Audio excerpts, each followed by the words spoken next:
స్తోత్రం, స్తోత్రం, స్తోత్రం. బ్రతుకులో ఎన్నెన్ని ఇక్కట్లు వచ్చినా మమ్మల్ని విడవక ఎడబాయక కాపాడుతూ ఉన్న ప్రభువా,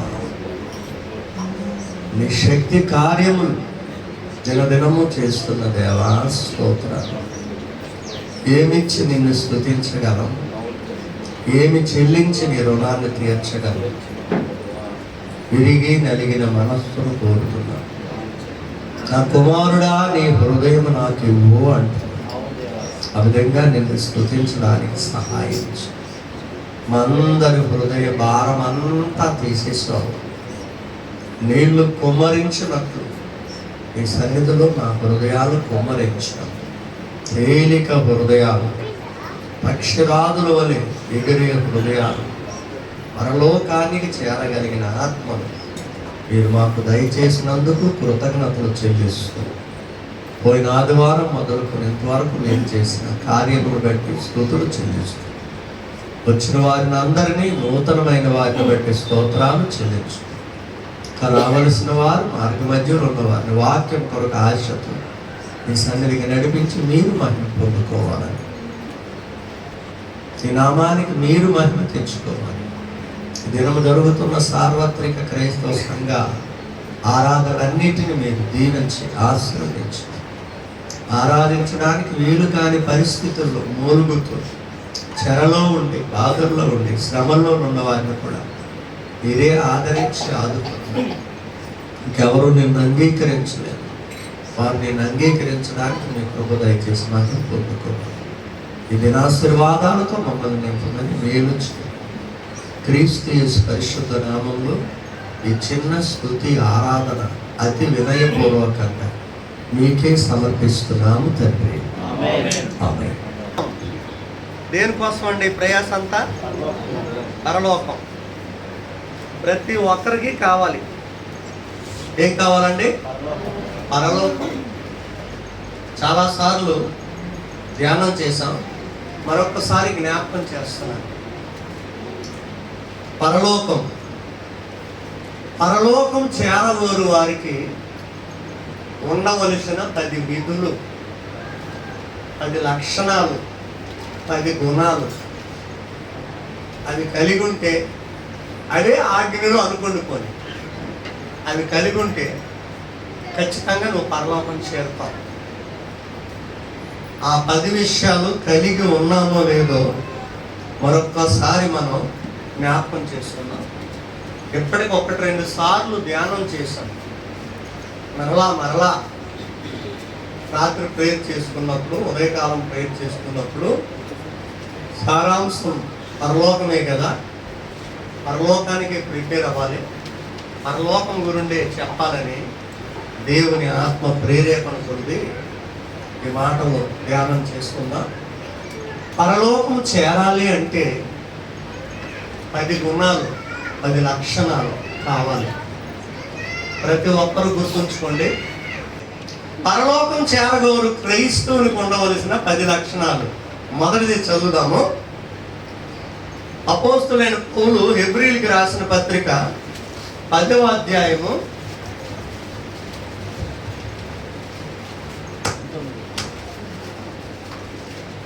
24-25. కొందరు మానుకొనుచున్నట్టుగా సమాజముగా కూడుట మానక ఒకనికొకడు హెచ్చరించుచు, ఆ దినము సమీపించుట మీరు చూచిన కొలది మరి ఎక్కువగా అలాగూ చేయము, చేయుచు ప్రేమ చూపుటకు, సత్కార్యములు చేయుటకు ఒకరినొకడు పురికొల్పవలెనని ఆలోచింతుము. మరొక్కసారి చదువుతున్నాం, చూడండి ఆ మాట. కొందరు మానుకొనుచున్నట్టుగా సమాజముగా కూడుట మానక. నెంబర్ 1, పరలోకానికి నీవు వెళ్ళాలి అంటే సమాజముగా కూడుట మానకూడదు. అంటే క్రమముగా సంఘ ఆరాధనలో పాల్గొవాలి అని అర్థం. మొదటి గుణం ఇదండి. పరలోకం వెళ్ళాలి అనుకునే వారికి మొత్తం ఉండవలసిన గుణం ఏంటంటే క్రమముగా సంఘ ఆరాధనలో పాల్గొవాలి. సంఘములో ఆరాధనలు జరుగుతాయి. ఉపవాస ఆరాధన, స్త్రీల ఆరాధన, సిద్ధపాటు ఆరాధన, ఆదివారపు ఆరాధన జరుగుతాయి. గృహ కూడిక ఆరాధన. ఈ యొక్క క్రమముగా సంఘ ఆరాధనల్లో పాల్గొన్న వారు మాత్రమే పరలోక రాజ్యానికి వెళ్ళడానికి అర్హులు.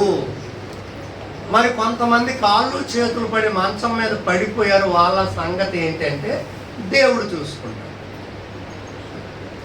అది ఖచ్చితంగా కాళ్ళు చేతులు పనిచేస్తే, ఆరోగ్యం ఉంటే, నువ్వు నడవగలిగితే, రాగలిగితే, బ్రతికున్నంత కాలము సంఘ ఆరాధనకి క్రమశిక్షణ కలిగి రావాలి. ఇది ఒకటి. ఎందుకు పౌలు గారు ఇంత గట్టిగా నొక్కి ఒక్కనించాడు అంటే, ఆ రోజుల్లో కొందరు మానేశారట. ఏంటి మానేశారు? సమాజముగా కూడుట మానేశారట. మరి ఏం చేసేవారంటే ఎవరింటి దగ్గర ఆలే చేసుకునేవారట, ఎవరి మంచం దగ్గర ఆలే చేసుకునేవారట. ఎవరికి నచ్చినట్టు ఆలే చేసుకుండి మేము చేస్తున్నాము అంది కానివారట. మరి అందరూ అలాగే చేస్తే అపోస్తులు స్థాపించిన సంఘానికి ఉన్న 4 స్తంభాలలో మరి ఒక స్తంభం పడిపోయినట్లే కదా. ఒక సంఘం కట్టడానికి 4 స్తంభాలు. అపోస్తుల కార్యములు 2:42 ఎవరైనా చదవండి. వీరు అపోస్తుల బోధ, సహవాసం, రొట్టె విరుచుట, ప్రార్థన చేయుట, ఆ 4 స్తంభాల మీద కట్టబడింది సంఘం. సంఘములో ఏముండాలి? ఒకటి అపోస్తుల బోధ. ఆ బోధ కాకుండా మరొక బోధ నువ్వు వినకూడదు. మరొక బోధ ఎవరైనా చెబితే వాళ్ళని ఆహ్వానించకూడదు. వారు దయ్యపు బోధలు అని మనం గ్రహించాలి. అపోస్తుల బోధ. అపోస్తులు ఎవరంటే 12 మంది శిష్యులు, చివరివాడైన పౌలు. వీరు అపోస్తులు. వారికి బోధ ఎక్కడిది అంటే డైరెక్ట్గా యేసు ప్రభు దగ్గరే పొందుకున్న బోధ. అదే బోధను సంఘానికి చెప్పారు. ఆ బోధ కాకుండా మరొక బోధ నువ్వు వినకూడదు, మరొక బోధలను ఆహ్వానించకూడదు, మరొక బోధల దగ్గరికి నువ్వు వెళ్ళకూడదు. వెళ్ళావా పరలోకానికి మిస్ అయిపోతావు, పరలోకానికి తగ్గిపోతావు. 4 స్తంభాల్లో అపోస్తుల బోధ. వేరే బోధకు అలవాటు పడకూడదు. ఎవరికి నచ్చినట్టు బోధలు చేసేస్తున్నారు. వాక్యానుసారమైన బోధలు కరువైపోయాయి. జనాలకి అనుకూలమైన బోధలు ఎక్కువైపోయాయి. ఎందుకంటే అంత్య దినాల్లో అలాంటి బోధలే కోరుకుంటారట. అపోస్తులైన పౌలు తిమోతికి ముందే చెప్పేశాడు, తిమోతి, అంత్య దినాల్లో జనాలు ఎలాగుంటారో నీకు తెలుసా అంటే, తెలీదు డాడీ, అయితే నేను చెప్తాను జాగ్రత్తగా విను అన్నాడు. సరే చెప్పు డాడీ, నేను వింటాను అన్నాడు. అప్పుడు చెప్పాడు. తిమోతికి రాసిన 2వ పత్రిక 3వ అధ్యాయము చూడండి. ఈ అంత్య దినాల్లో ఎలాగుంటారట?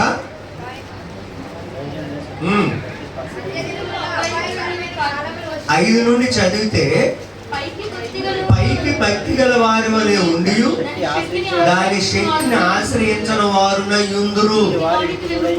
ఇలాంటి వాళ్ళకు నువ్వు సెపరేట్గా ఉండాలి.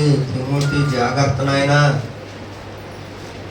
ఈ చివరి దినాల్లో జనాలంట వారికి అనుకూలమైన బోధలు వింటారట.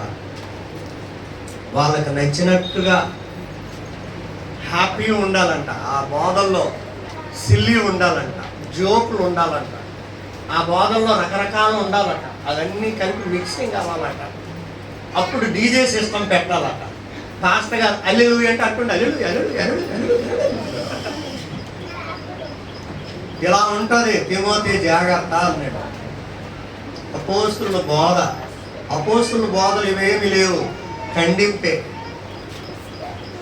ఖండించారు వాళ్ళంతే. అందుకే అవి తట్టుకోలేక శాస్త్రులు, పరిసయ్యులు, సద్దూకయ్యులు యేసు ప్రభు మీద తిరగబడ్డారు. ఎందుకంటే ఖండించేవాడని. అపోస్తులు కూడా ఖండించి బోధిస్తే ఆయా పట్టణాల్లో వీళ్ళని పట్టుకొని చెరసాలలో వేసేసేవారు. మాకు నచ్చినట్టు మీకు చెప్పాలి కానీ అదేంటి ఉన్నది ఉన్నట్టుగా ఖండించి మీరు చెప్తున్నారేంటి? బోధ అంటే పాపమును గూర్చి నీతిని గూర్చి ఒప్పింప చేయాలి, అది బోధ. ఒక మనిషిలో బోధ పనిచేస్తుంది అనడానికి రుజువు అంటే 2 కార్యాలు జరగాలి. జాగ్రత్తగా వినండి. ఒక దగ్గర అపోస్తులు బోధ బోధించబడుతుంది అంటే అక్కడ మనుషుల్లో 2 కార్యాలు జరగాలి. అయితే ఏడుపైన రావాలి, లేదైనా నవ్వైనా రావాలి. పాపమును గూర్చి నీతిని గూర్చి ఒప్పింపజేస్తున్నప్పుడు ఒకవేళ నువ్వు పాపములో ఉండి కన్నీరు వస్తుంటుంది. ఒకరు వాక్యానుసారంగా ఉంటే ఇంకా నేను ఉండాలని సంతోషం కలుగుతుంది. ఈ రెండిట్లో ఏది జరగలేదు ఒక మీటింగ్లో అంటే అక్కడ పరిశుద్ధాత్మ కార్యము అసలు ఏం జరగలేదన్న. ఈ రెండిట్లో ఏదో ఒకటి జరగాల. అపోస్తుల బోధ అదే. గనుక పరలోకం చేరాలి అనుకున్న క్రైస్తవుడికి మొట్టమొదటగా ఉండవలసిన లక్షణం ఏంటంటే క్రమముగా సంఘ ఆరాధనలలో పాల్గొనాలి. సంఘానికి దూరం అయితే పరలోకానికి దూరం అయిపోయినట్టే.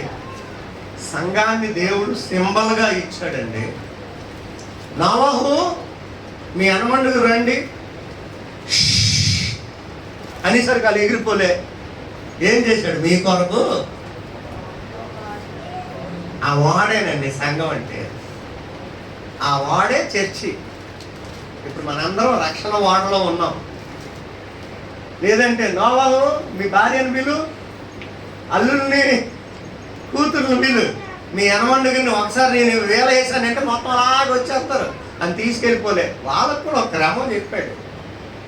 అందుకే నీకు నచ్చినట్టుగా భక్తి చేయకండి, నీకు నచ్చినట్టు ఎప్పుడు చేయకండి, మనకు నచ్చినట్టు చేయకూడదు, ఆయన చెప్పినట్టు చేయాలి.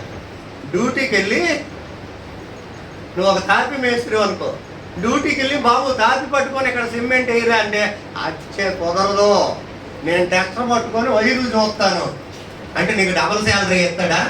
10 తగిలేస్తాడు. ఆయన చెప్పినట్టు మనం చేయాలి, మనకు తెలిసినట్టు మనం చేయకూడదు. ఈరోజు ఎక్కడ చూసినా ఎవరికి నచ్చినట్టు వాళ్ళకి తెలిసినట్టు వాళ్ళదే రైట్. పక్కన ఎదుటి సరి అయినదిగా కనబడి మార్గం ఒకటి కలదు, తుదకది నాశనానికి వెళ్ళిపోదు. మనం అలా అడగొద్దు. ఆయన ఏం చెప్పాడు అది చేయడమే. కానా పెళ్లిలో కూడా మరియమ్మ గారు అలాగే చెప్తారు. అమ్మా ద్రాక్ష రసం అయిపోయిందంటే ముసలి దాన్ని నేనేం చేస్తాను రా, అదా అమ్మోళ్ళు ఉన్నాడు అక్కడ, ఆయన దగ్గరికి వెళ్ళండి, ఆయన ఏం చెప్తే చెయ్యండి అంటే చేతులు పట్టుకొని ఉన్నారు అంతే. ఆయన మనకి ఏదో ఒక పని చెప్పినంత వరకు చేతులు కట్టుకొని ఆయన ముందు నిలబడాలి అంతే. అప్పుడు ఆయన చెప్పేశాడు. ఏం చెప్పాడు? ఆ బాణాలు నీళ్ళతో అంతే. వీళ్ళేమనుకున్నారు? ద్రాక్ష పళ్ళు మంత్రాలు చేసి ద్రాక్ష పళ్ళు తెస్తాడేమో, ఆ పళ్ళు ఇసుకమంటాడేమో, రెడీగా ఉందాం చేతులు కడుక్కొని అన్నట్టు వీళ్ళు అనుకున్నారు. వీళ్ళ ఒపీనియన్ వేరు, వీళ్ళ ఉద్దేశం వేరు, వీళ్ళ ఆలోచన వేరు, ఆయన ప్లాన్ వేరు. అందుకే ఆయన ప్లాన్ మనకి తెలియదండి.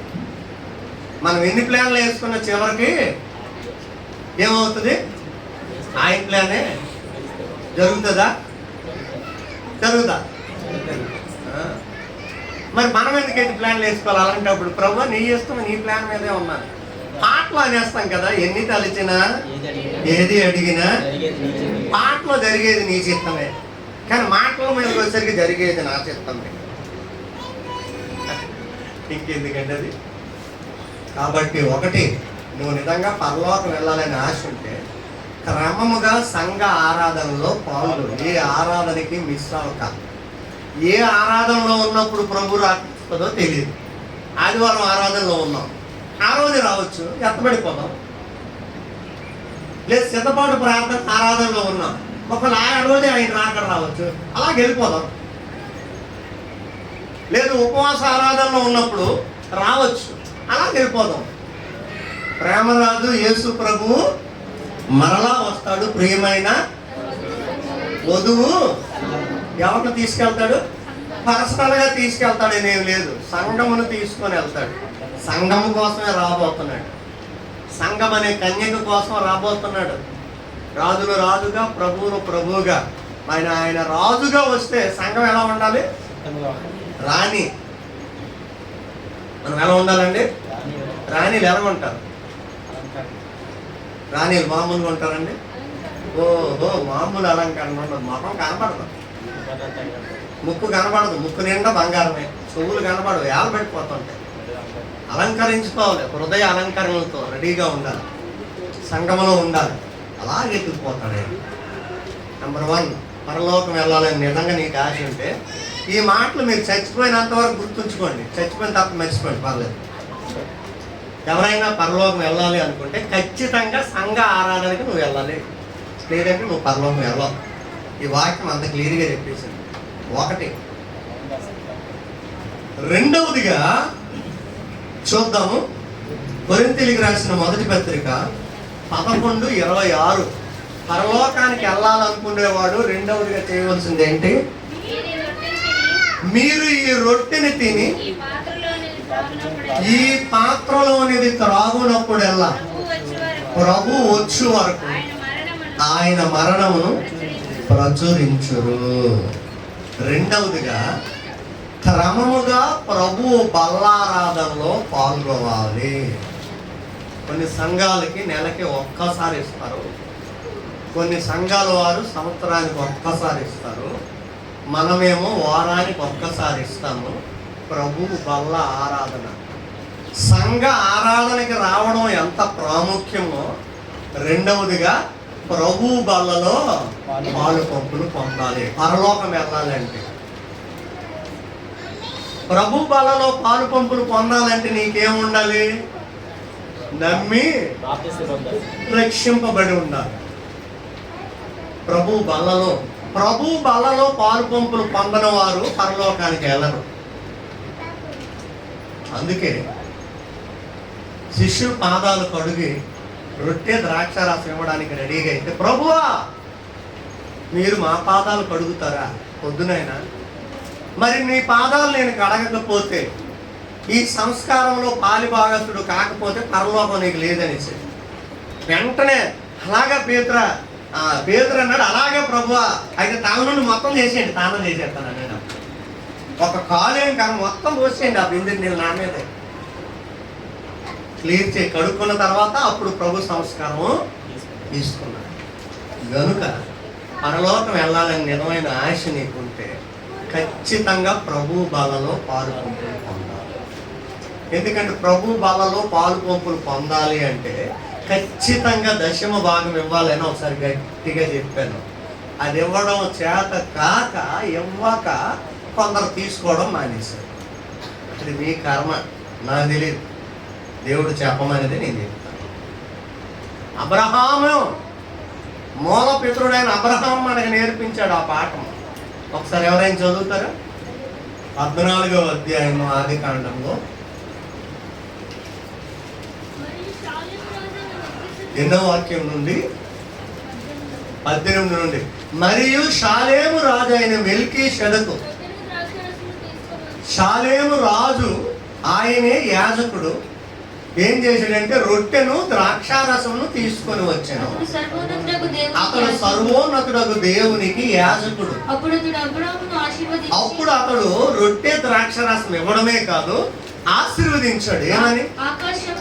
ఆకాశమునకును భూమికి సృష్టికర్తయు సర్వోన్నతుడైన దేవుని వలన అబ్రహాము ఆశీర్వదించబడాలి. నీ శత్రువులను నీ చేతికి అప్పగించిన సర్వోన్నతుడైన దేవుడు స్తుతింపబడును గాక అని ఆశీర్వదించాడు. అప్పుడు అబ్రహాము అన్నిటిలో షాలేము రాజుకి, యాజకునికి, రొట్టె ద్రాక్షారసం తీసుకున్న సేవకునికి 10వ భాగం అర్పించాడు. అది కొంతమంది దశమ భాగము ఇవ్వకుండా తీసుకోకూడదు అనే లేఖనం వారి హృదయానికి తగిలి తీసుకోవడం మానేశారు. అంటే మీరు పరలోక రాజ్యానికి వారసులు కారు. నేను డిసైడ్ చేయలేదు, వాక్యం చెబుతుంది. ఒక మాట చెప్పమంటారా? దేవుడికి మనం భాగం ఇవ్వాలి అంటే కష్టపడాలి కదా, పని చేయాలి కదా. మరి కష్టపడి పని చేయాలంటే ఆరోగ్యం ఉండాలి కదా. అది ఇచ్చింది ఎవరు? నీకు ఆరోగ్యం ఇచ్చింది కంపెనీనా? ఆయుష్ పెరిగిస్తున్నది అమ్మ నాన్నలా? ఏమండి? దేవుడే కదా. మరి దేవుడు ఆయుష్ పొడిగించాడు కాబట్టి బతుకున్నావు, దేవుడు ఆరోగ్యం ఇచ్చాడు కాబట్టి పని చేస్తున్నావు. మరి పని చేస్తున్నావు కాబట్టి నీ కష్టార్జితంలోనున్న దేవుని భాగాన్ని దేవునికి ఇమ్మని దేవుడు అడిగాడు. అది తప్ప? ఏమండి? అది తప్ప? అది ఎందుకు పెట్టాడంటే క్రమశిక్షణ కొరకు, క్రమశిక్షణ నేర్చుకోవాలని.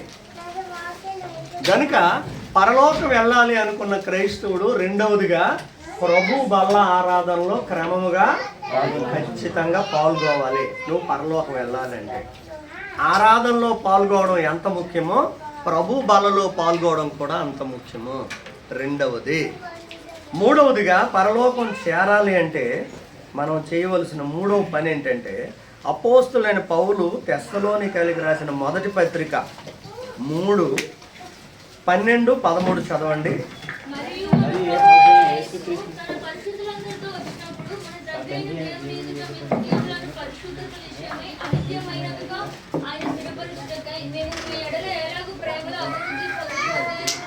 మేము మీ ఎడల ఎలాగూ ప్రేమలో అభివృద్ధి పొంది వర్ధిల్లుచున్నాము, అలాగే మీరును ఒకని ఎడల ఒకడు మనుషులందరి ఎడలను ప్రేమలో అభివృద్ధి పొంది వర్ధిల్లునట్లు.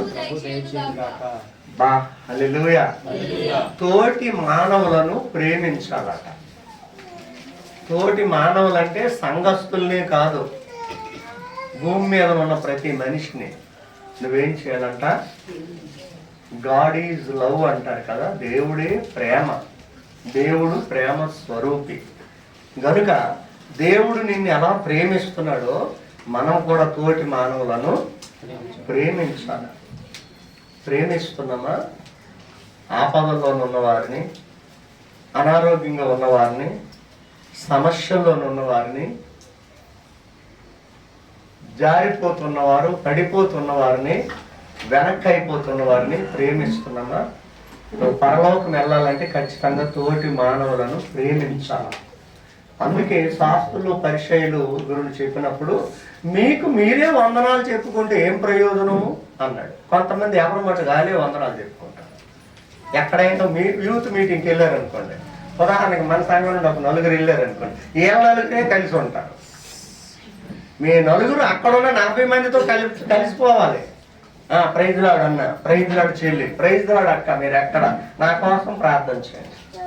ప్రభు ముందే అన్నాడు, మీకు వందనాలు చెప్పిన వాళ్ళకి మీరు వందనాలు చెప్తే ఏం ప్రయోజనము?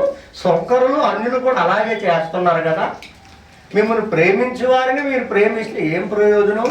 పాపులు కూడా అలాగే చేస్తారు కదా. మిమ్మల్ని హింసించే వారిని కూడా ప్రేమించండి, శత్రువులను కూడా ప్రేమించండి అని చెప్పారు. కనుక మనం తోటి మానవులను ప్రేమించాలి. అర్థమైంది? పరలోకం వెళ్ళాలంటే ఖచ్చితంగా ప్రేమ. పరలోకంలో మొత్తం కనబడేది ప్రేమే. ప్రేమ తప్ప అక్కడ మాయలు, మంత్రాలు, కళ్ళబొల్లి కబుర్లు ఇంకేముండవండి, ఓన్లీ ప్రేమే.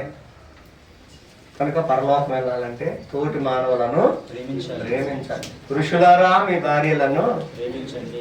తోటి మానవులను ప్రేమించమన్నాడని మానవులను ప్రేమించి భార్యని ప్రేమించడం వదిలేకూడదు. భార్యను కూడా ప్రేమించమన్నాడు. స్త్రీ కూడా పురుషుని అన్న విధేయత కలిగి తను కూడా ప్రేమించాలి.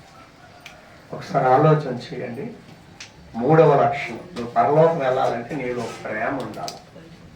ప్రేమ లేని వాడు నా వాడు కాదని క్రీస్తు ప్రేమ కలిగి ఉండాలి. ఇది మూడవ విషయం. నాలుగవ విషయం చూద్దాం. యాకోబు 5:8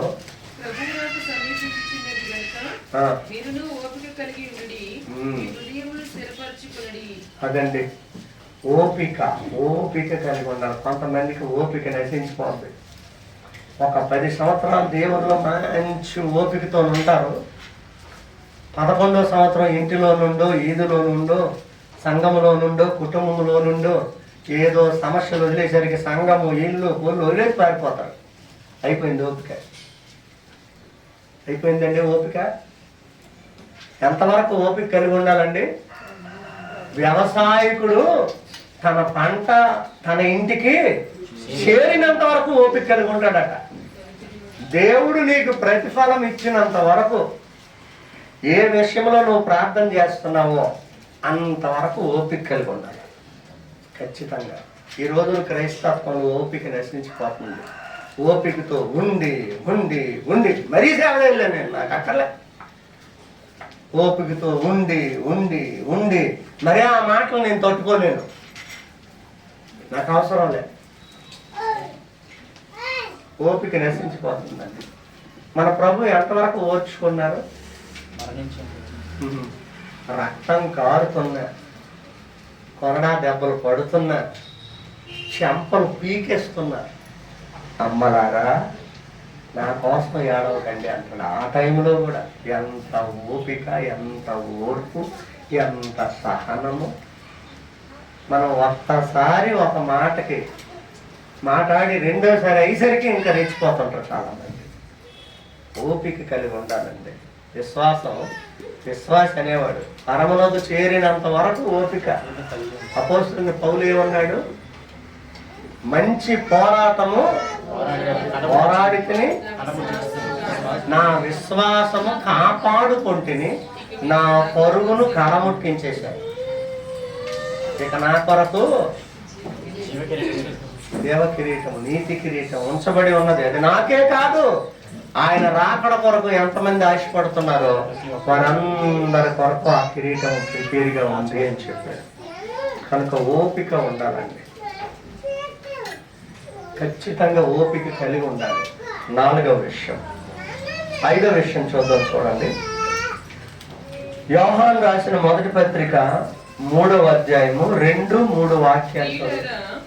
ఇప్పుడు మనము దేవుని పిల్లలమై ఉన్నాము, మనం ఇంకా ఏమవుతామో అది ఇంకా ప్రత్యక్షపరచబడలేదు. కానీ ఆయన ప్రత్యక్షమైనప్పుడు ఆయన ఉన్నట్టుగానే ఆయనను చూస్తుము గనుక ఆయనను పోలియుందుమని ఎరుగుదుము. ఆయన యందు ఈ నిరీక్షణ పెట్టుకున్న ప్రతి వాడును ఆయన పవిత్రుడై ఉన్నట్టుగా తన్ను పవిత్రునిగా చేసుకొనును. రైట్. ప్రత్యేకమైన జీవితం కలిగి ఉండాలి. అందరిలో కలిసిపోకూడదు. నీ జీవితం ప్రత్యేకంగా ఉండాలి. క్రైస్తవుడు అనేసరికి ఒక ప్రత్యేకించబడిన వాడు. నువ్వు లోకంలోనే ఉండాలి, కానీ లోకము నీలో ఉండకూడదు. అర్థమైందండి బాబు? ఆడుకుంటున్నారా? నవ్వుకుంటున్నారా?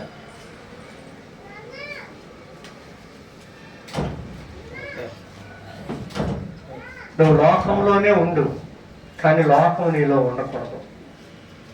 నీటిలోనే ఉండాలి చేప, కానీ నీరు చేపలో ఉంటే చచ్చిపోతుంది. మీకు తెలుసు కదా చేప గురుండి, అది నీటిలోనే బ్రతకాలి, దాని బ్రతకాలి. అలాగే నీరు కానీ దాని లోపలికి వెళ్ళిపోయింది అనుకోండి చచ్చిపోతుంది. నువ్వు లోకంలో ఉండు, లోకము నీలో. లోకం అంటే శరీరాశ, నేత్రాశ, జీవపురం నీలో లేకుండా లోపలి.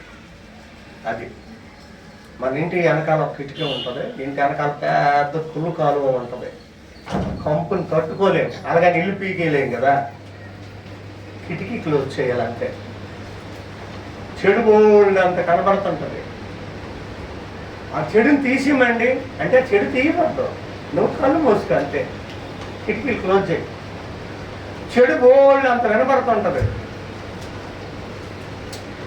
అలాగని వాళ్ళని తీసిమని మనం చెప్పలేము. నీ చెవులు క్లోజ్ చేసుకో. బోల్డ్ అంత చెడు హృదయంలో నుండి వచ్చేస్తుంటుంది, రానివ్వకు. దాన్ని కంట్రోల్ చేసి బ్రేక్ చేయి. అదనమాట. కనుక పరలోకం వెళ్ళాలంటే ప్రత్యేకమైన జీవితం కలిగి ఉండాలండి. ఆలోచన చేయాలి. పరలోకం చేరాలనుకున్న క్రైస్తవులు 5వ లక్షణం ఏంటంటే నువ్వు ప్రత్యేకమైన జీవితం కలిగి ఉండాలి. అందరిలాగా ఉండకూడదు. అందరూ ఒకటి, నువ్వు ఒక ఎత్తు. ద్రాక్ష తోట ఉంది, కానీ లోపల ఉన్న అంజూరపు చెట్టుని ఆయన ఫలములు కోరాడు. నువ్వు అంజూరం. ద్రాక్ష ఏం చేస్తుందంటే మత్తునిచ్చి మైకునిచ్చి గాయాలు చేస్తుంది. అంజూరం నువ్వు గాయాలు మానుతావు. అందుకే దేవుడు నిన్ను ఈ లోకం అనే ద్రాక్ష తోటలో అంజూరపు చెట్టు వలె నిన్ను నిలబెట్టాడు. ఉపమానంలో కూడా అదే మాటలు చెప్పాడు ప్రభు. కనుక మనకి ప్రత్యేకమైన జీవితం కలిగి ఉండాలి. ఆదివారం సెలవు రోజు వచ్చేసరికి బోల్డ్ అని పనులు పెట్టుకుంటారు, లేదా ఎక్కడెక్కడికో వెళ్ళాలని ప్లాన్లు వేసుకుంటారు లోకస్తులు. కానీ నువ్వు ప్రత్యేకమైన వాడు. ఈరోజు దేవుని కొరకు ఈరోజు అంతా నువ్వు కేటాయించుకొని సెపరేట్ పెట్టుకోవాలి. ఈరోజు మాకు చర్చ్ ఉందండి, ఆరాధన ఉందండి, మీటింగ్ ఉందండి, సువార్త ఉందండి, నాకు సండే అవ్వదు. క్లియర్గా చెప్పాను, సండే నాకు అవ్వదు. సండే ప్రోగ్రామ్స్ నాకు వద్దు, సండే ఫంక్షన్ నాకు వద్దు, సండే ప్రయాణాలు వద్దు, సండే తిరగడాలు వద్దు. ఎందుకంటే ఈరోజు స్పెషల్ డే. నేను ఒక స్పెషల్ మనిషిని, మామూలు వ్యక్తిని కాదు. కనుక నేను ఆరాధనకి వెళ్ళాలి. ఆ రోజు ఏమేమి చేయకూడదని మొన్న చదువుకున్నాము యెషయా 58లో. ఒకసారి చదువుతారా? యెషయా గ్రంథం 58. ఆ రోజుల్లో విశ్రాంతి దినం. ఇప్పుడు మనకు ఆదివారం ఆరాధన దినం. ఏమేమి చేయకూడదు, ఎలా ఉండాలో 58 13 నుండి. నా విశ్రాంతి దినమున ఏం చేయకూడదు, కానీ ఆ రోజే మంచి బిజినెస్ వస్తుందండి. మరి అమ్మాయిని ఈరోజు బయట క్లోజ్ చేయమనండి, వచ్చే ఈరోజే మంచి బిజినెస్ వస్తుంది. మిగతా 6 రోజులు ఎవరు రారు, కానీ ఈరోజే తిరగడానికి వచ్చి మొత్తం అక్కడ ఉన్న బట్టలన్నీ పట్టుకుపోతారు. మరి ఇక్కడ వాక్యం ఎందుకైతే ఇలాగా, దేవుడికి వ్యాపారం గురించి తెలియదు కాబట్టి అలా రాయించాడు. ఆయన మాలా బట్టలు అమ్మితేనా, అసలు ఈ మాటే వాడటం. కానీ మనం అనుకుంటాం అది ఎంత బిజినెస్ అట్ అవునామండి. ఆ రోజు క్లోజ్ చేసేయాలంటే పూర్తిగా. అప్పుడు వాళ్ళు గ్రహిస్తారు, ఓహో వీళ్ళు క్రైస్తవులు, ఇక్కడ సండే తెరిచి ఉండదు, సోమవారం వచ్చి కొనుక్కుందాం. ఆ తీర్మానంలోనికి రావాలా ఎవరైనా. వ్యాపారం చేయకుండా ఆ రోజు ఏం చేయాలంట, ఊరుకోవాలంట, నోరు మూసుకొని ఊరుకోవాలంట. అంటే దాని అర్థం ఏంటి, నువ్వు ఊరుకో, దేవుడు మాట్లాడతాడు, ఆయన మాటలు విను అని అర్థం. అబ్బా ఈరోజు ఏంటండి, మనోహరం, మనోహరుడా అని ఎవరో పాడినట్టున్నారు. మనోహరుడు అది దేవుడికి ప్రతిష్టమైన దినము. అబ్బా ఘనమైన దినము.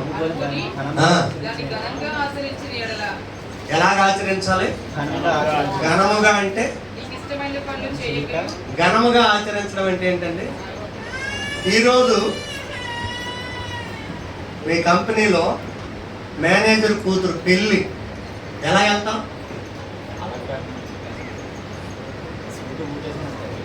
ఎలా వెళ్తాం?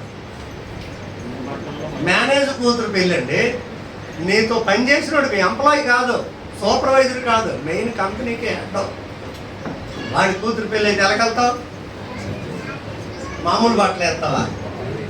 మీరు వాళ్ళ మాత్రం తెలిసి అటు బారీస్ ఇటు బారీస్ అటు బారీస్ అటుండొచ్చి చూసుకోవచ్చులే. ఏవి కాస్ట్లీ అయినవో, ఏవి విలువైనవో. మరి సండే ఆరాధనకు వచ్చినప్పుడు ఎలాగ రావాలి? ఎక్కడం లేట్ అయిందమ్మా, ఇప్పుడు తానని చేస్తే మరి అవదు, బ్రష్ కూడా ఇప్పుడు అవదు, పేరెంట్ డబ్బులు ఇచ్చి బాగేస్తారు. ఆ లోపల బట్టలు ఇప్పుడు ఊళ్ళు తీసి ఇస్త్రీ చేస్తారు. ఏముంటారు, చర్చికే కదా ఎవరు చూడాలి? కొంతమంది చర్చికే కదా ఎవరు చూడాలి అంటే, చర్చిలోనైతే ఎవరు చూడరు. బయటికి వెళ్తే అందరూ అబ్బబ్బా ఏమి మిడ్డీ డ్రెస్ అండి, ఏమి పంజాబీ డ్రెస్ అండి, ఏమి జీన్ ప్యాంట్లు అండి అంటే జనాలు చూడాలని, మెచ్చుకోవాలని నువ్వు చేస్తున్నావు. అందుకే కాస్ట్లీ వైట్ డ్రెస్సులు కొనుక్కోండి ఈ సంవత్సరం. నీ దగ్గర ఉన్న బట్టలన్నిటికంటే 10,000 రూపాయలు కాస్ట్లీ చీర ఉందనుకోండి నీ దగ్గర, దానికి రేట్ అయినది వైట్ డ్రెస్ కొనుక్కోండి. అన్నిటికంటే కాస్ట్లీ అది అయి ఉండాలి. అలాంటి బట్టలు కొనండి. ఇప్పుడు అది ఘనమైనది. ఎందుకంటే గనుడైన దేవుని దగ్గరికి వెళ్తున్నాను నేను, మామూలుగా వెళ్ళకూడదు. ఆయన రాజులో రాజు, ప్రభువులో ప్రభు, దేవాది దేవుడు. ఆయన మామూలుగా ఉండడు. ఆయన వస్త్రాలు దగ దగ దగ దగ దగ మెరిసిపోతుంటాయి. ఆయన సింహాసనం ధవల సింహాసనం. మరి ఆ సింహాసనం ఎదుట ఆ లైటింగ్ లో నేను నిలబెడితే నేను కూడా ఎలాగుండాలంట, దగ దగ దగ దగ మెరిసిపోవాలా. ఘనమైన వస్త్రాలు వేసుకుని రండి. మనం చర్చీల కంటే ఘనమైన రావు ఇంకెక్కడికైనా కటింగ్లే వేరు, దువ్వడాలే వేరు, అలంకరణే వేరు, ఆ సువాసనలే వేరు, చెప్పులు మార్చేస్తారు. డ్రెస్కి కరెక్ట్గా సూట్ అయిన చెవులోనికి, ముక్కులోనికి, మెడలోనికి అన్నీ ఒకటి. నీకు తట్టుకోలేదు. వాటి కోసం అంత ప్రయారిటీ ఇస్తున్నావు. దేవుని మందిరం అనేసరికి అంత సులువుగా, చీపుగా అలా ఉంటే అలాగ వచ్చేస్తాం. గంట ముందు ఎవరు లెగుస్తారు అని. మరి ఏదండి ఘనముగా ఆచరించడం? నాకు రావలసిన ఘనత ఏది అని దేవుడు అడుగుతున్నాడు. ప్రార్థనకి వెళ్ళడం కంటే గొప్పది మరొకటి లేదు. సగం ఉండక అయితే చల్లగానే ఉండాలి, లేకపోతే ఏడు చేస్తాడట, మూసేస్తాడట. ఎంత అసహ్యించో మరి, అంత అసహ్యమోనండి దేవుడికి. ఎక్కడ ఆ పదం వాడలేదు. కానీ మొన్న ఒక గొప్ప దైవజనుడు ఆ మాటలు చెప్తున్నప్పుడు, జెర్మియా గారు చెప్తున్నప్పుడు నేను అలాగే, మరి చల్లగా కానీ వెచ్చగా కానీ ఉంటున్న అంటే ఆయనకి ఎంత చండాలమో, మరి ఆయనకి ఊసేస్తానన్నాడు అంతే. అయితే ఫుల్లుగా ఉండు, లేదంటే పూర్తిగా తగ్గిపో, అటు ఇటు ఉండకనేసాడు అంతే.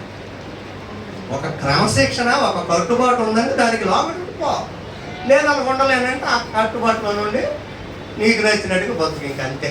సగం సగం చేయక ఎప్పుడు. కనుక 5వ విషయం, ప్రత్యేకమైన జీవితం జీవించాలి. 6వ చూద్దాం. కొరింథీయులకు రాసిన మొదటి పత్రిక 4వ అధ్యాయం 5వ వాక్యం. కాబట్టి సమయం రాకముందు, అనగా ప్రభువు వచ్చే వరకు దేనిని గురించి తీర్పు తీర్చబడి, ఆయన అంధకారమందరి రహస్యములను వెలుగులోకి తెచ్చి హృదయములలోని ఆలోచనలు బయలుపరిచినప్పుడు ప్రతివానికి తగిన మెప్పు దేని వరకు ఎవరిని తీర్పు తీర్చకూడదు. ఎవరికి తీర్పు మనము తీర్చకూడదు. ఈ రోజుల్లో సింపుల్గా ఎదుటివారి తీర్పు తీర్చేస్తారు. సింపుల్గా ఏదో ఒకటి అయినంత వరకు ఈ కడుపు ఉబ్బరం పోదు. సింపుల్గా తీర్పు ఒక మాట అనేస్తారు అంతే. మంద ఆ పని కాదండి. మనం ఆ పని చేయకూడదు. ఎవరికి తీర్పు తీర్చుకోడు. తీర్పు తీర్చేవాడు దేవుడే. ఒకవేళ నీ దృష్టిలో ఒక వ్యక్తి తప్పుగా కనపడవచ్చు, కానీ దేవుని దృష్టిలో రైట్గా ఉన్నాడేమో. నీ దృష్టిలో ఒకరు రైట్గా ఉన్నట్టు కనబడవచ్చు, కానీ దేవుని దృష్టిలో రాంగ్గా ఉన్నారేమో మనకు తెలియదు. అది వాళ్ళకి దేవునికి తెలియాలి. ఎందుకంటే హృదయ అంతరంగం నువ్వు చూసేది దేవుడే.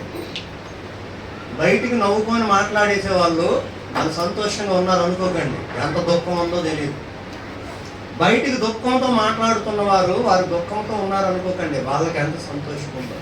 కనుక ఎవరికి మనం ఎప్పుడు తీర్పు తీర్చకూడదండి. దేవదూతలు కూడా తీర్పు తీర్చలేక దేవుడు నిన్ను శిక్షించును కాక అన్నాడంటే. మోషే శరీరం గురించి దెబ్బలాడిపోతున్నారు దేవదూతలు, సాతాను దూతలు. అటు ఇటు గొడవలాడిపోతుంటే చివరికి దేవదూత అన్నాడు, దేవుడే నిన్ను గద్దిస్తాడు, నేనేం అన్నా అనేసాడంతే. దేవదూతలకే లేదు తీర్పు తీర్చడం. అంత పవిత్రంగా ఉంటారు. మరలా అలాంటిది మనకెక్కడదండి. ఎవరిని పడితే వాళ్ళని ఎలాగ పడితే అలాగా నోరు ఉంది కదా అని ఇష్టం వచ్చినట్టు తీర్పు తీర్చకండి. రేపు తీర్పులో నువ్వు దొరికిపోతావు. ఒక్కొక్కరు తీర్పు అయిపోతుంటది. నువ్వు ప్రభా వాడికి నేను తీర్పు తీర్చను, పంపను, నరకానికి పంపి. ఏమి ప్రభా? అదేంటి ప్రభా, నేను ఎంత పర్ఫెక్ట్. నువ్వు ఉన్నావు కరెక్టే, కానీ నీ పక్కన ఉన్న వ్యక్తిని ఎన్ని మాట్లాడాను నేను అడిగింది ఇప్పుడు ఒకసారి జ్ఞాపకం చేసుకో అని క్లాస్ బ్యాక్లోకి వెళ్ళిపోతాం. అప్పుడు మొత్తం నాకు ఇలాగ తెలియదు ప్రభా, తెలియదు కదా, ఇక నరకానికి పోవాలి. అందుకే ఎవరికి మనం తీర్పు తీర్చకూడదు. చేతనైతే వ్యక్తిగతంగా మాట్లాడి, ప్రేమతో మాట్లాడు, ఓపికతో మాట్లాడు, స్నేహంతో మాట్లాడి సరిచేయి. ఒకవేళ నీ దృష్టికి వాళ్ళు తప్పుకుంటే మరి అది దేవుని దృష్టికి రైట్గా ఉన్నారేమో, నీకేం తెలుసు? అది మాత్రం జాగ్రత్త. కొంతమంది చూడండి, చదువుకున్న పిల్లలే అనుకుందాం, అస్సలు చదివినట్టు కనబడరు. అయ్యో నేను అసలు ఏమీ చదవలేదు, ఏమీ ప్రిపేర్ అవ్వలేదు అన్నట్టు ఉంటారు. క్లాసులో ఫస్ట్ వచ్చేస్తారు, కానీ వాళ్ళు చాలా బాగా చదువుతారు. మీకు తెలుసా? అలాంటి వాళ్ళు నేను చూశాను. బొబ్బిలి రాజా కాలేజ్ ఉంది, ఒక్కడు కూడా సరిగ్గా చదువుకున్నోళ్ళలాగా ఉండరు. వాళ్ళ ప్రవర్తన అలా కనబడుతుంది బయటన. కానీ మన రాష్ట్రంలో మంచి పేరు వస్తుంది ఆ కాలేజీకి. అక్కడ సీట్స్ దొరకడం కష్టమైపోతుంది. బయటికి అల్లరోళ్ళ కనబడతారు, కొంతమంది బయటికి చదవనట్టే ఉంటారు, కానీ చాలా బాగా చదువుతారు. కాబట్టి మనం తీర్పు నేర్చుకోవడం. ప్రతి విషయంలో, ఆత్మ సంబంధమైన విషయంలో ఎవరిని మనం కొలమానం వేయకూడదు. అందుకని ఇప్పుడు ఎవరిని తీర్పు తీర్చకండి. బయటికి ఏమి తెలియని వాళ్ళలాగా ఉంటారు, కానీ గంటలు గంటలు గంటలు కన్నీటి ప్రార్థన చేస్తారు. నా ఆత్మీయ తల్లి గారు సూర్యమమ్మ, ఒక్క మనిషి కూడా ఆవిడని మెచ్చుకోరు, అందరూ తిడతారు. ఆవిడతో ఉన్న మేము కూడా తిట్టిన వాళ్ళమే, అస్సలు ఆవిడ మెచ్చుకో ఉండేవాళ్ళం కాదు. ఇప్పుడు ప్రభు దగ్గరికి వెళ్ళిపోయారులేండి. కానీ ఆమెలో ఉన్న సీక్రెట్ తెలుసా? గంటలు గంటలు ఏడ్చి ఏడ్చి ఏడ్చి ఒక శవం ముందు ఏడ్చినట్టు కన్నీటి ప్రార్థన చేస్తారు. అందరూ అనుకుంటే వాళ్ళు ఈవిడికి ఒక వాక్యం లేదు, ప్రసంగం లేదు, తిట్టేస్తుంది అందరినీ, అలాగనేస్తుంది. అసలు ఎలాంటి పరిచర్య అంటుందంటే ఆవిడ వెనకలో ఉన్న కన్నీటి ప్రార్థన. ఒక రోజు నేను హాస్పిటల్కి వెళ్ళాను, అప్పుడు ఏడుస్తున్నాను. ఎవరు ఏడుస్తున్నారంటే ఆయనకి ప్రార్థన చేస్తున్నారు, ఊరుకో అన్నయ్య అని అక్కడ చదువుతున్నారు. అమ్మ బాబోయ్, ఇదిగా ప్రార్థన చేస్తారా? ఆవిడ సీక్రెట్ అది. ఆ ప్రార్థన ద్వారా అనాథ పిల్లలను పోషించింది కొన్ని సంవత్సరాలు. అర్థమైందండి? అందుకే భక్తి విషయంలో మనం ఎవరిని కొనలేము. అందుకే ఎవరికి తీర్పు మాత్రం తీర్చకండి, జాగ్రత్త. నువ్వు తీర్పు తీస్తే పరలోకానికి వెళ్ళవు. మరి పరలోకానికి వెళ్ళకపోతే ఎందుకండి ఈ సేవ, ఈ భక్తి అంత దేనికి? ఇది ఎన్నో విషయం అండి? 6. మొదటి విషయం చెప్పండి. సంఘ ఆరాధనలో ఖచ్చితంగా పాల్గొవాలి. రెండవది, ప్రభు బలను ఖచ్చితంగా తీసుకోవాలి. మూడవది, తోటి మానవులను ప్రేమించాలి. నాలుగవది, ఓపిక కలిగి ఉండాలి. ఐదవది, ప్రత్యేకమైన జీవితం జీవించాలి. ఆరవది, ఎవరికి నువ్వు తీర్పు తీర్చకూడదు. 7వ విషయం, పరలోకం వెళ్ళాలి అనుకున్న వారికి ఉండవలసిన 7వ గుణం ఏంటంటే, తిమోతికి రాసిన 2వ పత్రిక 4వ అధ్యాయం 1-2 వాక్యాలు చదవండి. దేవుని ఎదుటను సజీవులకు మృతులకు తీర్పు తీర్చు క్రీస్తు యేసు ఎదుటను ఆయన ప్రత్యక్షత తోడు, ఆయన రాజ్యము తోడు, నేను ఆనబెట్టి చెప్పినది ఏమనగా వాక్యమును ప్రకటించును, సమయమందును అసమయమందును ప్రయాసపడుము, సంపూర్ణమైన దీర్ఘ శాంతము ఉపదేశించుచు ఖండించుము గద్దించుము బుద్ధి చెప్పుము. చాలండి. వాక్యమును ప్రకటించాలి. పరలోకానికి వెళ్ళాలి అనుకునే వారికి ఉండవలసిన 7వ లక్షణం ఏంటంటే, సమయమందు అసమయమందు వాక్యం అంటే సువార్త ప్రకటించాలి. నువ్వు ట్రైన్లో వెళ్తే నీ పక్కన కూర్చున్న ఆమెకి చెప్పండి, కారులో వెళ్తే నీ పక్కన కూర్చున్న అతనికి చెప్పండి, కాలేజీకి వెళ్తే నీ తోటి స్టూడెంట్కి చెప్పండి, విందుకి వెళ్తే అక్కడ నీకున్న స్నేహితులకి చెప్పండి, చుట్టరికానికి వెళ్తే నీ బంధువులకు చెప్పండి, రోజు చెప్పండి, సువార్త చెప్పండి, వాక్యమును ప్రకటించండి. ప్రమాణం చేసి మరీ చెప్తున్నాడండి. దేవుడు తోడు, యేసు ప్రభు తోడు, పరలోకము తోడు. నేను ఆనబెట్టి మీకేం చెప్తున్నానంటే, ఖచ్చితంగా వాక్యమును ప్రకటించండి, గద్దించండి, ఖండించండి, బుద్ధి చెప్పండి అని. ఖచ్చితంగా వాక్యం ప్రకటించండి. మీలో ఎవరికైనా ఎప్పుడైనా సువార్త చెప్తున్నారా? పిల్లలు, యూత్ వారు మీ తోటి వారికి ఎప్పుడైనా సువార్త ప్రకటించారా? స్త్రీలు మీ తోటి వారికి మీ ఇంటికి వచ్చిన వదినా, కోడలా, అత్తయ్య అనుకొని వస్తారు కదా, కూరగిన్నెలు కొట్టుకొని కూర కోసం, చారు కోసం, లేదా మజ్జిగ కావాలని, పెరుగు కావాలని చెప్పారా ఎప్పుడైనా? మీ వాళ్ళ దగ్గరికి వెళ్ళి చెప్పండి, వారానికి ఒక పూట సెలవు తీసుకొని మీ స్వజనులు ఎవరెవరు ఉన్నారో వాళ్ళ ఇంట్లోకి వెళ్ళి వారు ఊళ్ళు వెళ్ళి చెప్పరండి, వెళ్ళి చెప్పండి. ప్రభు నన్ను పంచరికి పిలిచిన తర్వాత ప్రతి ఊరు ఊరు ఊరు అడిగి మరీ వెళ్ళి చెప్పాను. మా నాన్నని అడిగాను, మన చుట్టాలు ఎక్కడ ఉన్నారు, బంధువులు ఎక్కడ ఉన్నారు, మన వాళ్ళు ఎక్కడ ఉన్నారు, పేరు రాసి అంటే ఆ ఊరు తెలియకపోయినారు. ఎదుక్కొని వెళ్ళి ఆ వీధిలోనికి వెళ్ళి సువార్త చెప్పి ఇలా చెప్పి నేను మీ వాడను అలాగంటే కొంతమంది ఏలాకొలం చేసి మావాడని చెప్పింది మేము మారిపోతామేనా, భలే వేసాలు వేస్తున్నాం అన్నాడు. ఊరు బాబు నువ్వు మారినే మారకపోయింది నాకే బాబు. అప్పుడు మా నాన్న పేరు చెప్పి మా ఊరు పేరు చెప్పి వాళ్ళ అబ్బాయిని నేను ఎంతోడు ఉన్నావేంటి మాకు తెలియదు, పెద్దోడే తెలుసు అంటే పెద్దోడు మీకు తెలుసు కాబట్టి వాడు లేడు వెళ్ళిపోయాడు, ఆడి పక్కన ఉన్నోడు కూడా వెళ్ళిపోయాడు. లాస్ట్ నేను మీకు తెలియదు కాబట్టి బ్రతుకున్నాను, నన్ను ప్రభు బ్రతికించాడంటే అప్పుడు చేర్చుకునేవాళ్ళు. నాయన ఇలా ఏం అవసరం లేదు, నేను సువార్తకు వచ్చి చేసింది. విజయనగరం జిల్లాలో ఊరు ఊరు తిరిగేశాను, ప్రతి ఊరు వెళ్ళిపోయింది. ఎక్కడెక్కడ బంధువులు అనే వాళ్ళు ఉన్నారో మన బాధ్యత అండి. గెరాసేనుల దేశంలో దెయ్యాల నుండి విడుదల పొందినోడికి ప్రభు అదే చెప్పాడు, ప్రభువా నీతో వచ్చేస్తాను నాయన అంటే నాతో రావడం కాదు, నువ్వు వెళ్ళి ముందు మీ వాళ్ళకి చెప్పు నీకేం జరిగింది అని చెప్పు. వాడు వెళ్ళి మొత్తం తిరిగి ఒక 10 పట్టణాలకు చెప్పేశాడు సువార్త. 10 పట్టణాలకు సువార్త చెప్పినప్పుడు ఒక్కడైనా నమ్మడండి. ఏమండి 10 పట్టణానికి చెప్తే ఒక్కడ నమ్మడా? కానీ చెప్పినోడు ఉండాలి కదా, చెప్పాలి కదా. వినటం వలన విశ్వాసం, వినాలంటే విశ్వాసం ఉండాలి, విశ్వాసం కలుగుతుంది. అంటే విశ్వాసం కలగాలంటే వినాలంటే ఒకడు చెప్పాలంటే ఆ చెప్పినోడు ఒకడు పంపాలంటే దేవుడు పంపాలి.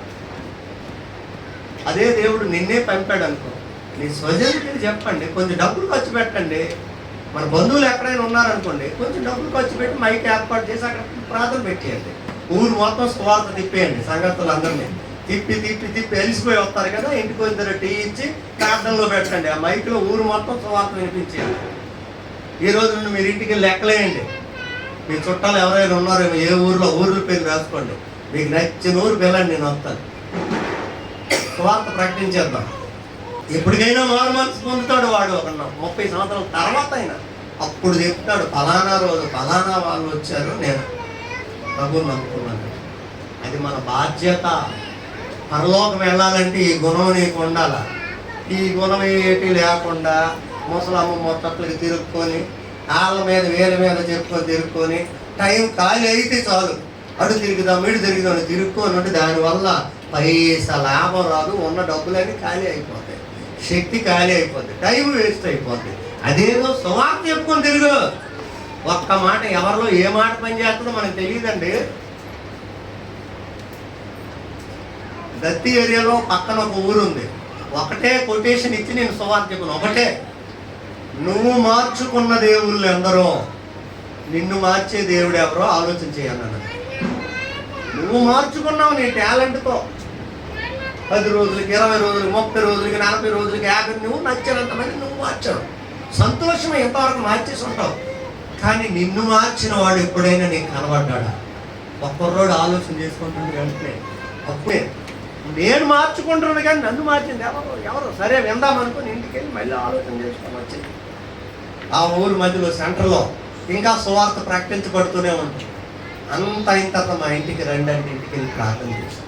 ఇలా ప్రార్థన చేస్తూ ఉండగా ఆయన పేరు చెప్తున్నాడు దేవుడు నాకు, వాడి పేరు ఇది, వాడు ఈ పొజిషన్లో ఉన్నాడు, ఈ పరిస్థితిలో ఉన్నాడు, వాడి హృదయం లోపల సంగతి ఇది, చెప్పే అంటే దగ్గరికి పిలిచి, తమ్ముడు నీ పేరు శ్రీనా అన్నాడు. నా పేరు ఎలా తెలుసు అన్నాడు. ప్రభు చెప్తున్నాడు, హృదయంలో ఒక కలవరం నీకు ఉంది, పరిస్థితులు ఇలా ఉన్నాయి. అవునా? అవును సార్. ఇంకా 102 మాట రావాలి. ప్రభు నీ కోసం ప్రార్థన చేయమంటున్నాడు, చేస్తాందా అని ప్రార్థన చేస్తాను. ప్రార్థన అయిన తర్వాత ఏదో కరెంట్ షాక్ తగిలినట్టుందండి, నా బాడీ అంతా ఏదో అయిపోయింది సార్. ఇప్పుడు ఏదో ఒక బరువు అంటే ఒక 200-300 కేజీల మనిషి అతని మీద నుండి సైడ్కి వెళ్ళిపోయినట్టు అనిపించింది, తేలిక అయిపోయిందట. ఇప్పుడు ఫ్రీగా ఉన్నాను సార్ అంటే దేవుడు నీకు ఫ్రీడమ్ ఇచ్చేసాడు. ప్రభు నిన్ను పట్టుకున్నాడు. ఇక ప్రభువులో ఉండి అన్ని సమస్యలు క్లియర్ అయిపోతాయి. అన్ని క్లియర్ కొద్ది రోజుల్లోనే అయిపోతాయి. ఎప్పుడు సువార్థికుడయ్యాడు. చిన్న మాట ప్రకటించు, నీకే మాట వస్తే అది ప్రకటించు చాలు. బైబిల్ మొత్తం నువ్వు చెప్పి అక్కర్లేదు. 66 పుస్తకాలు ఉన్నాయి, ఇవన్నీ వాళ్ళకి అక్కర్లేదు. ఒక్క మాట చెప్పు చాలు. లేదంటే ఒక్క పాట పాడు చాలు. ఏమండి, ఒక్క పాట చాలు పాడు. ఆ పాటే వాళ్ళని వెళ్ళి ఒకసారి పాడుదామా? భయమెందుకే ఓ మనసా, భద్రత ఉందని తెలుసా. భయమెందుకే ఓ మనసా, భద్రత ఉందని తెలుసా. ఉన్నాడు ప్రభువు నీడై, ఉంటాడు ఎల్లప్పుడు తోడై. ఉన్నాడు ప్రభువు నీడై, ఉంటాడు ఎల్లప్పుడు తోడై. భయమెందుకే ఓ మనసా, భద్రత ఉందని తెలుసా. భయమెందుకే ఓ మనసా, భద్రత ఉందని తెలుసా. కష్టాలు వస్తాయి అందరికీ, లేవని అనుకోవు ఎవరికి. కష్టాలు వస్తాయి అందరికీ, లేవని అనుకోవు ఎవరికి. ఆశాలమే అని తెలుసుకో, తీర్చేది ప్రభువని గుర్తుంచుకో. తాత్కాలికమే అని తెలుసుకో, తీర్చేది ప్రభువని గుర్తుంచుకో. భయమెందుకే ఓ మనసా, భద్రత ఉందని తెలుసా. భయమెందుకే ఓ మనసా, భద్రత ఉందని తెలుసా. హల్లెలూయా. ఆ పాట పాడుకొని వెళ్ళిపోండి ఊరంత చాలు. భయం లేని వాళ్ళు ఎవరున్నారు? అప్పుడు భయం, భార్య అంటే భయం, భర్త అంటే భయం, పిల్లలంటే భయం, నాయకులంటే భయం, ఉద్యోగం అంటే భయం, చదువు అంటే భయం, వ్యాధులు బాధలు అంటే భయం. ఆ పాట పాడుకునే వేళ అలా నిలబడి వింటారు అందరూ. చక్కని స్వరం దేవుడు నీకు ఇచ్చాడు కదా, పాడుకొని కంజీలు పట్టుకోనండి. మీరు నమ్మరు కానీ పిచ్చోడు లాంటి నేను ఒక్కడిని వెళ్ళేవాడినండి కొన్నిసార్లు. దగ్గర నుండి ఎవరినైనా రమ్మంటే ఈ ఎండతో మేము తిరగలేము. నువ్వు పొరవాడు తిరిగితే తిరుగు, రాత్రి నువ్వు వచ్చాక ఏదైనా వండుతావు లేదు. ఒక పెద్ద కంజరి ఇప్పుడు మన దగ్గర కాదు, ఇంటికి కొంత ఉండేది. అది ఇలా పట్టుకుని ఒక్కడనే ఆ ఎండలో నిలబడి, అందులో ఎండకు బాగా కాగి ఉంటుంది కదా కంజరి, అది కొడుకుంటే మొత్తం ఊరల్లో వినబడి అలాగే జనాలు వచ్చారు. చక్కని పాటలు. అప్పుడు స్వరం కూడా చాలా పెద్దది. ఊరి మధ్యలో నిలబెడితే పక్క ఊరికి కూడా నా స్వరం వినబడేది, అంతగా పెద్ద స్వరం. ఇప్పుడు తగ్గింది. అలాగ వచ్చేవారు. వచ్చిన వెంటనే ఫలానా గ్రామస్తులందరికీ వందనాలు, గ్రామ అధికారులు, పెద్దలు, నాయకులు, పిల్లలు, వృద్ధులు అని ఈ గ్రామస్తులందరూ ఎంతో మంచి వాళ్ళని చాలా రోజుల నుండి వింటున్నాను. ఈ రోజు మీ మంచితనం చూస్తున్నానని జరిగి ఆయన కుర్చీ చేయండి అనేవాడు. ఇంకోడే మధ్యకి తెచ్చేవాడు. చూసారు అంటే జస్ట్ చిన్న పొగడ్త, అంటే వాళ్ళని గౌరవించడం. ఇక అక్కడి నుండి ఎప్పుడైతే చైరేసి మధ్యకిచ్చారో మన స్వాధీనంకి వచ్చినట్టే కదా. అప్పుడు ముందు సాక్ష్యం చెప్పేసేవాడు. నా సాక్ష్యము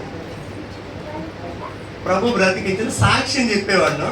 అదంతా అయిన తర్వాత మరి సాక్ష్యం అంతా విన్నారు కాబట్టి మీకు టైం అయిపోతుందేమో, ఒకవేళ మీరు అవకాశం ఇస్తే 2 మాటలు దేవుడు చెప్తే, లేదంటే వెళ్ళిపోతాను. లేదు లేదు పర్లేదు బాబు, చెప్పు చెప్పు చెప్పు. ఇంకా అదే అవకాశం. ఆ విధంగా నేను మొత్తం ఏరియా మొత్తం సంఘాలు కట్టబడ్డాయి. దత్తరాజేరు మండలం మొత్తం 34 ఊర్లు ఉంటే 4 ఊర్లోనే చర్చిలు ఉండే, 30 ఊర్లో చర్చిలు లేవు. ప్రతి ఊరు తిరిగి తిరిగి తిరిగి వెళ్ళి అడగండి నా పేరు అలా నా కుర్రోడు. ఆయన ఆ ఎండలోకి వచ్చాడండి, ఎవరో ఒక కుర్రోడు, నేను ఎవరో తెలియదు. దత్తులో మందిరం ఓపెనింగ్ చేసినప్పుడు మండలం మొత్తం తెలిసింది.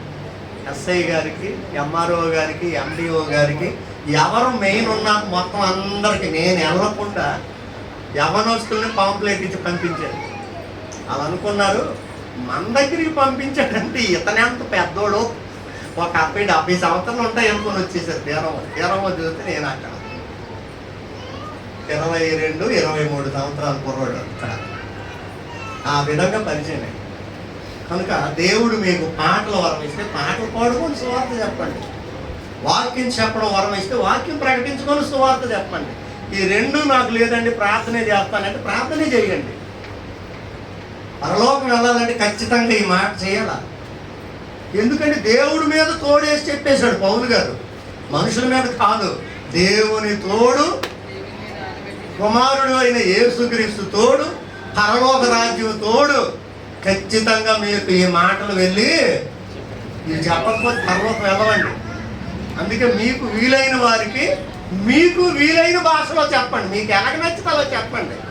వాక్యం ఉన్నట్టు అలాగే చెప్పాలని లేదు, నీకు తెలిసినట్టు చెప్పండి. ఇది ఎన్నో లక్షణం అండి? 7. 8వ గుణం చూద్దాం.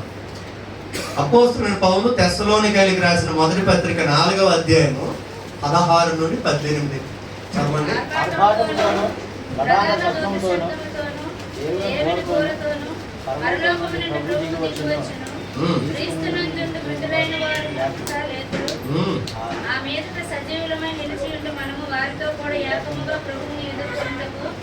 ఆకాశ మండలమునకు మేఘముల మీద కొనుక్కోబడదుము, కాగా మనము సదాకాలము ప్రభుత్వం కూడా ఉందము.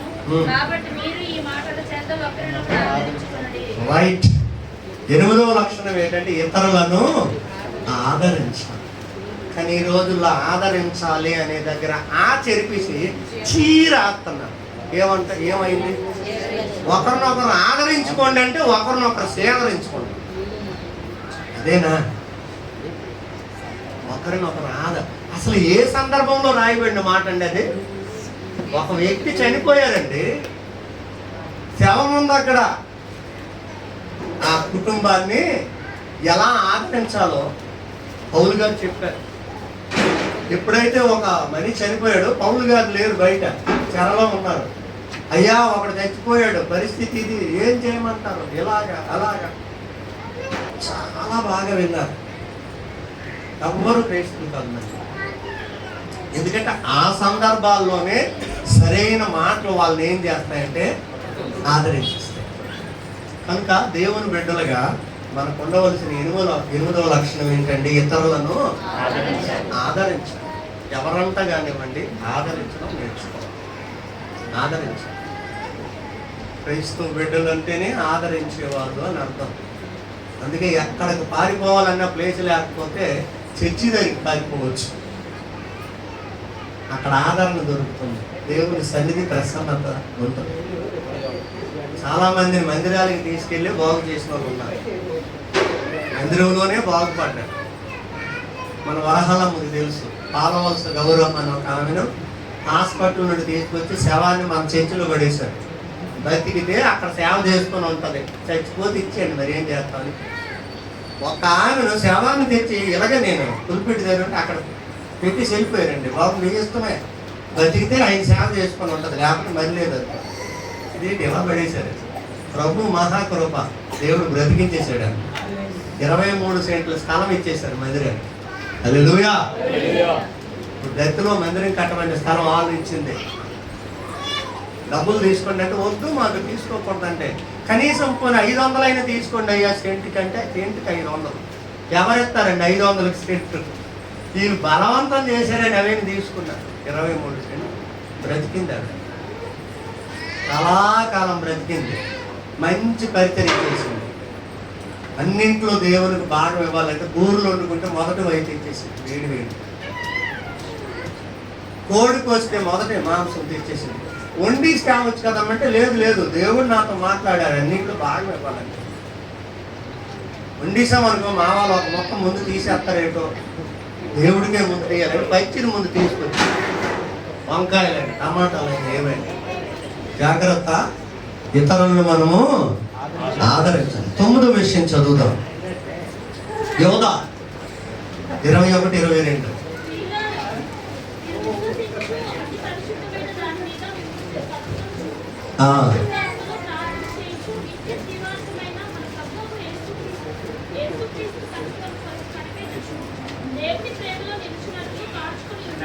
అదండి దేని కొరకంటండి ఇంకా ఆత్మల సంపాదన. దేవుని కొరకు ఆత్మను సంపాదించండి. 9వ విషయం ఏమి సంపాదించాలా? ఆస్తులా? కానీ ఇప్పుడు లోకం మొత్తం ఆస్తుల సంపాదన మీద పడింది. మరి ఏం చేసుకుంటారని మళ్ళీ వదిలేసి వెళ్ళిపోతారు. సంపాదన, కొడుకు సంపాదన, కోడలు సంపాదన, మనవడు సంపాదన, మనవరాలు సంపాదన, ముసలోడు సంపాదన, ముసలమ్మ సంపాదన. ఎంత సంపాదన చేసి తింటారంటే లేదు, వదిలేసి వెళ్ళిపోతారు. ఎందుకు మరి ఆ సంపాదన? అవి నువ్వు పట్టుకొని వెళ్ళలేవు పరలోకానికి. పరలోకానికి నీతో వచ్చేవి ఆత్మలు. ఆత్మలు సంపాదన చేయాలి, ఆత్మలు సంపాదించాలి. చివరిగా కొలస్సీ 3:1-4 చదివారు. మీరు క్రీస్తుతో కూడా లేపబడిన వారైతే ఏం వెతకాలండి? అయినంటే రేకులు పైన ఉన్నవి పరలోక సంబంధమైన వెతకండి. అదండి పైన ఏముందంటే దేవుడు ఉన్నాడు, దేవుని పక్కన కుడి పార్శ్వన క్రీస్తు ఉన్నాడు, ఆయన పక్కన అబ్రహాం ఉన్నాడు, అబ్రహాం పక్కన లాజరు ఉన్నాడు, లాజరు పక్కన మన పాస్టమ్ గారు ఉన్నారేమో. ఉదాహరణ చెప్తున్నాను. పైన ఉన్న వాటిని వెతకండి.